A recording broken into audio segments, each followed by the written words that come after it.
For 50 years now, the Toronto International Film Festival has been welcoming filmmakers from around the globe to display their new and often groundbreaking work.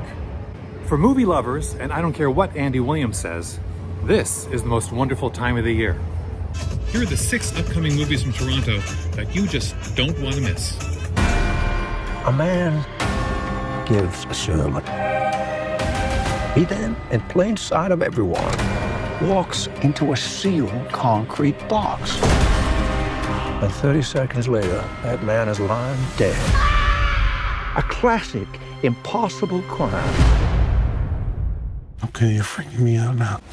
When they review the film career of Daniel Craig, future critics may well look beyond his tenure as James Bond and focus instead on his turns as Detective Benoit Blanc in writer-director Rian Johnson's Knives Out movies. Wake Up Dead Man is Craig's third such outing, and certainly the darkest, as Benoit delves into a murder with a gothic, possibly supernatural twist. Who wants to go first?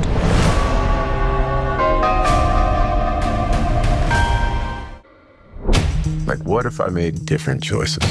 Channing Tatum proves he's more than just a chiseled face in Roofman, a comedic drama based on the amazing true story of a convicted burglar who escaped from a North Carolina prison and held up for months behind a display at a local Toys R Us store.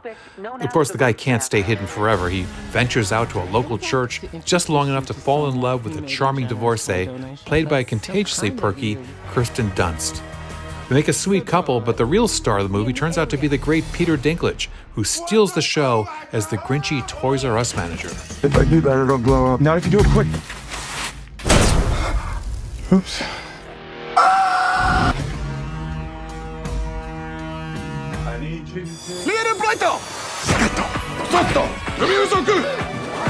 The appeal of Brendan Fraser, no matter what phase of his career, has always come from behind those soulful eyes. In Rental Family, a crowd-pleasing family drama, Fraser plays a middling actor trying to make a living in Japan. He's hired by an unusual talent agency that casts actors to play out real-life fantasies for lonely people. Fraser's character stands in as a fake groom at a sham wedding. He pretends to be a reporter interviewing an aging movie star. And most significantly, he steps in as a replacement dad for a young girl. I hate you. She hates me. It's what being a parent is. As you'd expect, the lines between act and actuality easily get blurred. But Fraser's character, his eyes widening with discovery and confidence, inevitably finds his compassionate center.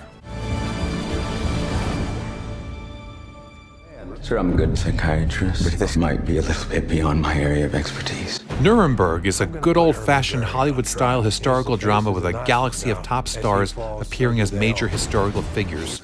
Rami Malek stars as an army psychiatrist assigned to determine the mental state of Nazi leaders awaiting trial at Nuremberg after World War II. His most imposing patient is Hermann Göring, played by Russell Crowe. Crowe is positively diabolical. He's charming, all right, but Crowe never, not for 1 second, masks the truth that we are in the presence of a monster.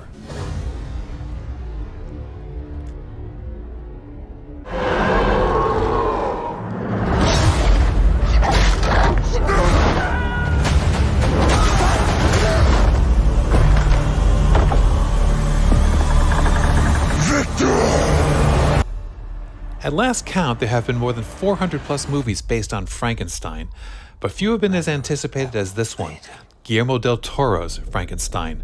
The writer-director has yielded the 21st century's most memorable film monsters in movies like Pan's Labyrinth and The Shape of Water, and here he brings us Oscar Isaac as the mad scientist who dares to create a man after his own image. Jacob Elordi of TV's Euphoria plays the monster, but the real star here is Del Toro, visionary as ever, seemingly with a direct line to our scariest nightmares. I created death.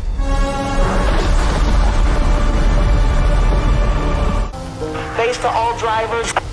There's a situation developing at Ponderosa Elementary. There are 23 kids who are stranded. Matthew McConaughey stars as the bravest school bus driver ever in The Lost Bus, the true story of the miraculous rescue of 22 young students from the deadly Paradise Fire of 2018. McConaughey is just glorious as the guy who doesn't set out to be a hero, but who, with the help of a courageous teacher, played by America Ferrara, pulls off one of the most daring acts of motorized courage on record. Director Paul Greengrass doesn't lay on the drama with thumping music and frantic editing. The fire is among the screen's most terrifying villains ever, and the sound of the world going up in flames is more than enough to keep you on the edge of your seat.